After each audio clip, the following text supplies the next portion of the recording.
Hello guys, स्वागत है आप सभी का हमारे एक और न्यू वीडियो में। और आज हम पढ़ेंगे कक्षा 12th केमिस्ट्री में नया चैप्टर अपना स्टार्ट होने जा रहा है। वो है केमिकल काइनेटिक, रासायनिक बल गतिकी। तो अपना ये नया चैप्टर है और इसको बहुत बढ़िया तरीके से अपन पढ़ेंगे, जैसे पिछले वाले चैप्टर को अपन ने पढ़ा था। दूसरा चैप्टर जो है इलेक्ट्रो केमिस्ट्री, वो अपन बाद में पढ़ेंगे, पहले ये चैप्टर पढ़ेंगे। ठीक है, तो इसमें आज अपन कौन से टॉपिक पढ़ेंगे वो देखना। इसमें अपन आज पढ़ेंगे रेट ऑफ रिएक्शन, अभिक्रिया का वेग कैसे लिखते हैं वो देखेंगे। और दूसरा जो है अभिक्रिया को प्रभावित करने वाले कारक, ये भी अपन पढ़ेंगे।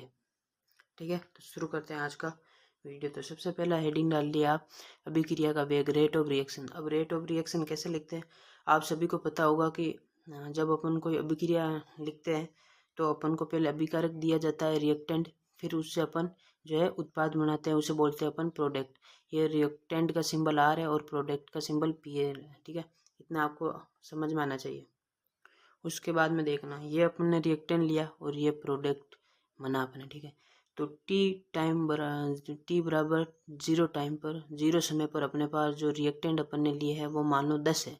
ठीक है, तो प्रोडक्ट कितना होगा, टी बराबर 0 टाइम पे 0 उत्पाद बनेगा क्योंकि रिएक्टेंट अपने पास 10 है।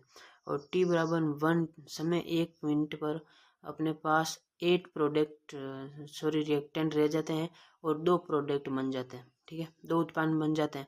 फिर क्या होता है कि टी बराबर 2 समय पर 6 अभिकारक रह जाते हैं, रिएक्टेंट रह जाते हैं और 4 उत्पाद बन जाते हैं। मतलब इधर से 2 की कमी आ रही है और इधर से 2 बढ़ रहे हैं। देखो 10 थे 8 हो गया, यहाँ 0 थे 2 हो गया, यहाँ 8 थे 6 हो गया, यहाँ देखो 2 थे 4 हो गया। मतलब 2 की डिफरेंस चल रहा है। कितने का डिफरेंस चल रहा है, 2 का, है ना। तो 2 का डिफरेंस चल रहा है यहाँ पे।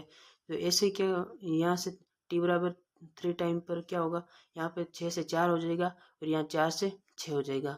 टी बराबर 4 समय पर क्या होगा, 4 से 2 हो जाएगा और यहाँ पे 6 से 8 हो जाएगा। मतलब इधर 2 बढ़ रहा है, इस तरफ +2 हो रहा है और इस तरफ -2 हो रहा है ना। तो ये आपको समझ में आना चाहिए। अब क्या करना है आपको, अब अपन को क्या लिखना है, अभिक्रिया का वेग लिखना है, रेट ऑफ रिएक्शन लिखना है। तो जो ये अपना अभिक्रिया हुई है इसका वेग लिखेंगे, वेग को रेट से लिखते हैं इंग्लिश में। तो क्या करेंगे कि अभिक्रिया, इसके सूत्र क्या होता है, अभिक्रिया की सांद्रता में परिवर्तन की दर वेग कहलाता है। क्या है, अभिक्रिया की सांद्रता में परिवर्तन की दर वेग कहलाता है। ये माइनस से आप अभी परेशान नहीं हो, सब बता दूंगा मैं आपको। सबसे पहले आप ये याद करो कि अभिक्रिया की सांद्रता में परिवर्तन की दर वेग कहलाता है। परिवर्तन की दर जहाँ पे भी शब्द आता है उसका मतलब क्या होता है कि समय का भाग लगता है उसमें, जो भी चीज़ आपको दी हुई है। तो यहाँ पे क्या होगा कि अभिक्रिया की सांद्रता में समय का भाग लगेगा। ठीक है, तो देखो कैसे लिखेंगे हम, अभिकारक की सांद्रता में परिवर्तन अपन लिया गया समय। मैंने बोला ना कि सांद्रता समय का भाग लगता है, तो यहाँ से समय का भाग लगेगा। अब अपन अभिकारक की सांद्रता में परिवर्तन लिख रहे हैं। ठीक है, तो अभिकारक को अपन ने किसने लिखा था, तो आर से लिखा था। तो यहाँ पे क्या आएगा, डेल्टा आर। एक बार समझो आप क्या होता है डेल्टा आर। और अपन समय को किससे लिखते हैं, टाइम से लिखते हैं, तो इसको लिखेंगे डेल्टा टी। ठीक है, ये आपने समझ लिया। अब देखना, इस माइनस को मैं अभी समझाऊंगा, टेंशन ना लेना। अब देखो अपन एक एग्जाम्पल लिखते हैं। ये जहाँ आपको डेल्टा आर दिख जाए, अपन डेल्टा टी दिख जाए, तो इस डेल्टा आर का मान क्या होता है, R2 - R1। और मतलब देखो कोई भी चीज़ ऐसे डेल्टा में लिखी हो ना, जैसे ये डेल्टा आर लिखा, तो इसका मान होगा R2 - R1। डेल्टा टी लिखा है तो इसका मान होगा T2 - T1, ऐसे। ठीक है, तो यहाँ पे क्या होगा, इसका मतलब डेल्टा आर का मतलब R2 - R1 और डेल्टा टी का मतलब T2 - T1। तो अब देखना अपन को R2 कौन सा, R1 कौन सा, T2 कौन सा, T1 कौन सा। ठीक है, तो यहाँ पे आओ एक बार वापस, है ना।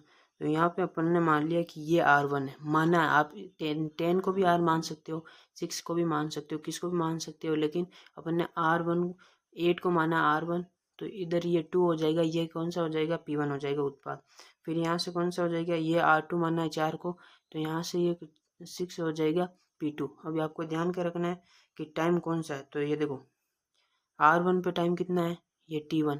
ये T1 का टाइम 1 है और T2 का टाइम क्या है, 3 है। ये आपको ध्यान में रखना है, नहीं तो आप लिख के लो। ये देखो ये T1 का मान 1, T1 है ये, और ये है जो T2 माना अपन है। ठीक है, ये अभी लिखेंगे ना वेट, जब उसमें प्रयोग में आएगा। तो देखो अपन ने पास R2 - R1 T2 माइनस, तो R2 का मान क्या लिया अपन ने, 4 लिया, माइनस R1 का मान क्या है, 8 है, T2 का मान क्या 3 है, ये देखो T2 का मान 3 है और T1 का मान क्या है 1 है। अब यहाँ से क्या बचेगा, 8 में से 4 गए तो माइनस का 4 और 3 में से 1 गया तो 2 बचेगा। और अब क्या आया टोटल, 2 से 4 को काट देंगे तो बचेगा माइनस का 2। अब ये जो माइनस का 2 आ रहा है ना, इस माइनस को हटाने के लिए ये एक्स्ट्रा माइनस लगाना पड़ता है अपन को अभिकारक में, इसलिए अब एक्स्ट्रा माइनस लगाए अपन ने कि जो अपना वेग निकले वो माइनस में नहीं आना चाहिए। अगर माइनस में आ रहा है तो एक और एक्स्ट्रा माइनस लगा के माइनस इंटू माइनस प्लस हो जाएगा, तो वो प्लस में आना चाहिए। ठीक है, तो इसलिए ये एक्स्ट्रा माइनस लगाया जाता है। अभी मैं आपको बता रहा था कि मैं बता दूंगा, तो इस कारण से ये एक्स्ट्रा माइनस लगाया जाता है। ठीक है, इसको आप क्या बोल सकते हो, एक्स्ट्रा है। ठीक है, एक्स्ट्रा ये आपको ध्यान में रखना। तो ये एग्जाम्पल भी ले लिया। अब अपन ये देखो, अब वो किससे लिखी थी, अब अभिकारक की सांद्रता से लिखी थी कि अभिकारक की सांद्रता में परिवर्तन। अब लिखेंगे उत्पाद की सांद्रता में परिवर्तन।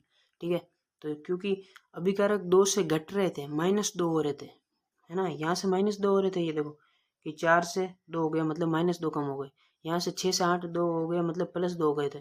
तो एक ये माइनस आने का कारण ये भी क्योंकि ये -2 की दर से घट रहा है, इसलिए ये माइनस आता है। उत्पाद में क्या होता है कि प्लस की 2 से बढ़ रहा है तो वो उत्पाद यहाँ पे नहीं है, उसमें माइनस नहीं आएगा।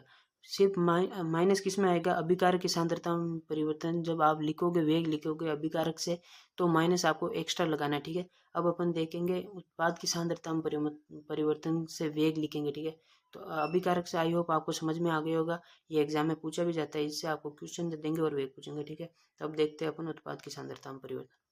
तो इसी में भी सेम वही फॉर्मूला है वेग रेट लिखने का कि उत्पाद की सांद्रता में परिवर्तन की दर, है ना। तो उत्पाद की सांद्रता में परिवर्तन की दर क्या होगा कि उत्पाद की सांद्रता में परिवर्तन अपॉन लिया गया समय। तो उत्पाद को अपन क्या बोलते हैं इंग्लिश में, प्रोडक्ट। तो उसका सिंबल P यूज में लिया और समय का T टाइम लिया। ठीक है, तो डेल्टा T और डेल्टा P का मान आपको पता होगा। डेल्टा P को P2 - P1 से लिखेंगे और डेल्टा T को T2 - T1 से लिखेंगे। ठीक है, ये भी आपको मैंने समझाया था, R2 - R1। मतलब कोई भी चीज़ डेल्टा में आएगी तो उसको पहला P2 - P1 या X2 - X1 जो भी चीज़ हो वैसे लिखेंगे, पहले 2 फिर 1 फिर 2 फिर 1। ठीक है, तो अब अपन यहाँ देखेंगे वहाँ पे P2 का मान कितना था, T2 का मान तो यहाँ पे ये था। अपन चलो वापस चलते पीछे, समझाता हूँ मैं आप। ये देखो यहाँ पे R1 का मान 8 था तो P1 का मान कितना था, 2 था। R2 का मान 4 था तो P2 का मान कितना था, 6 था। और T1 का मान 1 है, T2 का मान 3। तो ये आपको ध्यान में रखना है, वहाँ पर अब लिखेंगे अपन। ठीक है, P1 का मान 2 और P2 का मान 6। तो देखो P2 का मान 6 और P1 का मान 2, T2 का मान 3 और T1 का मान 1। ठीक है, तो ये अपन लिखा। और यहाँ पे क्या आया अभी देखो 4/2 आ रहा, मतलब इसमें नेगेटिव चिन्ह नहीं आ रहा। क्यों, क्योंकि +2 की वेग से जो परिवर्तन की दर हो रही है, बढ़ रहा है, माइनस नहीं हो रहा है, इस कारण से। तो यहाँ पर एक्स्ट्रा माइनस लगाने की कोई ज़रूरत नहीं है, तो ये सिंपल 2 आ गया। अब आपने एक चीज़ नोटिस की कि अपन जब अभिकारक की सांद्रता से वेग निकाल रहे हैं और उत्पाद की सांद्रता से वेग निकाल रहे हैं तो 2 ही निकल के आ रहा है। सबसे बड़ी बात ये आपको ध्यान में रखना है। ठीक है, तो आई होप आपको समझ में आ गया कि उत्पाद की सांद्रता में एक्स्ट्रा माइनस नहीं लगाना है, अभिकारक की सांद्रता में हमेशा एक्स्ट्रा माइनस लगाना है, ये याद रखना। अब अपन एक क्वेश्चन कर लेते हैं जिससे आपकी अंडरस्टैंडिंग अच्छी हो जाए। और आपको वीडियो अच्छा लग रहा हो तो लाइक करना और चैनल पर नए हो तो सब्सक्राइब भी कर देना। ठीक है, देखो जैसे आपको ये एक क्वेश्चन दे रखा है A+3B +2C से बन रही है उत्पाद बन रहा है D+5E। तो इसके वेग लिखना है। अब आपको 3 मोस्ट इम्पोर्टेंट जो पॉइंट आपको पता है वो रखना, वो क्या है कि अभिक्रिया का वेग A B C D E किसी से भी निकाल सकते हैं।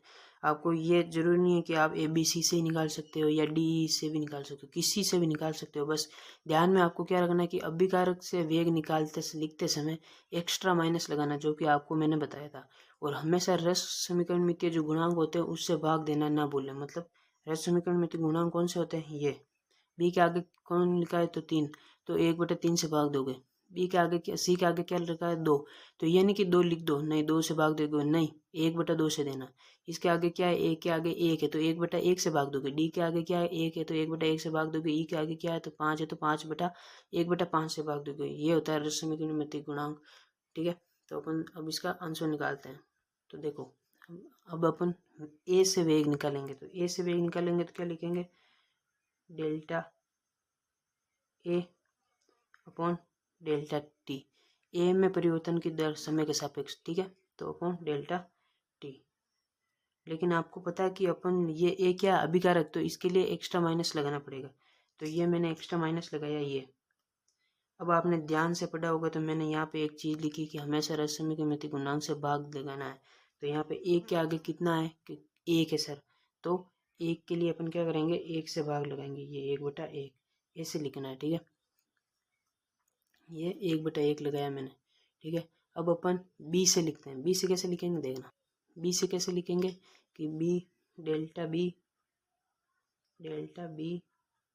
अपॉन डेल्टा टी, ये भी क्या अभिकारक, तो माइनस से भाग लगाएंगे, सॉरी माइनस लगाएंगे, एक्स्ट्रा माइनस, और इसका रश्मि का मिति गुणांक कितना है कि 3 है, तो इसको 1/3 लिखेंगे, क्या लिखेंगे 1/3, मतलब भाग लगाना है, ये मैंने आपको लिख भी रखा।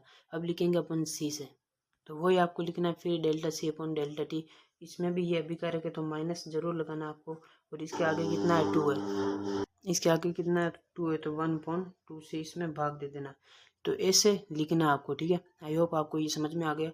ये अपन ने अभिकारक से लिखे इसलिए एक्स्ट्रा माइनस लगा रहे हैं इनके आगे, ये देखो यहाँ भी माइनस, यहाँ भी माइनस, यहाँ भी माइनस। अब अपन लिखेंगे डी और ई से, वो है उत्पाद की सांद्रता से, तो उसमें माइनस नहीं लगाएंगे, ठीक है। तो डी से जो वेग लिखेंगे उत्पाद की सांद्रता से, तो वो भी सेम होगा, क्या लिखेंगे delta D upon delta T. बस इसमें क्या होगा कि एक्स्ट्रा माइनस नहीं आएगा, लेकिन आपको ये ध्यान रखना है कि रस समीकरण गुणांक जो वे किसी से भी आप उत्पाद की सांद्रता लिखो, चाहे अभिकारक से लिखो चाहे उत्पाद से लिखो, इसके तो भाग लगाना ही पड़ेगा, नहीं तो आपका आंसर जो गलत हो जाएगा। तो डी के आगे कितना है कि कुछ नहीं है, तो सर 1 से भाग लगा दो, ये इसका जो है वेग लिख दिया अपन ने डी का उत्पाद से। अब अपन नेक्स्ट जो देखेंगे इसका देखेंगे ई का, तो ई का आप कमेंट में इसको जवाब देंगे, आपको समझ में आया होगा तो मुझे पता चल जाएगा, नहीं तो अपन नेक्स्ट वीडियो में इसका ज़रूर लिखेंगे। वैसे मैं आपको बता देता हूँ इसका क्या आएगा कि delta E upon delta T, और आगे 1/5 से भाग दे देना। इतना सा आपको समझ में आ चुका होगा, लेकिन कमेंट ज़रूर करें आपको अच्छा लगा तो, ठीक है।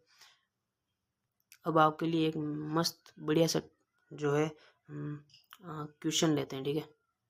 तो आपके लिए मैंने ये एक क्वेश्चन लिख दिया है कि वेग लिखना है, इस जो समीकरण लिखी इसका ए से लिखो, बी से लिखो, चाहे 2c और डी से लिखो, और इसके घटने की दर, ए के घटने की दर और सी के उत्पाद की दर लिखनी है। तो जल्दी जल्दी मैं इसका आंसर बता देता हूँ आपको, ठीक है। तो इसका आंसर आपके लिए मैंने लिख दिया है। आपको ये समझना होगा कि वेग लिखेंगे तो किसी भी से भी लिख सकेंगे, तो अभिकारक से लिखा है इसलिए माइनस, और रसमित गुणांक से भाग लगाया है, और ये आपको लिख दिया है। अब ए के घटने की दर, ए कैसे मतलब ए क्या अभिकारक तो घटेगा, माइनस में घटेगा, तो minus D A upon D T. और उत्पाद क्या है, उत्पाद जब बढ़ता है हमेशा घटता है, अभिकारक घटेगा, तो plus delta C upon delta T. I hope आपको वीडियो अच्छा लगा होगा, और नया चैप्टर है, यहाँ से आप पढ़ना शुरू कर सकते हैं मेरे साथ, और चैनल पर नए तो सब्सक्राइब करना। मिलते हैं नेक्स्ट वीडियो में, ठीक है।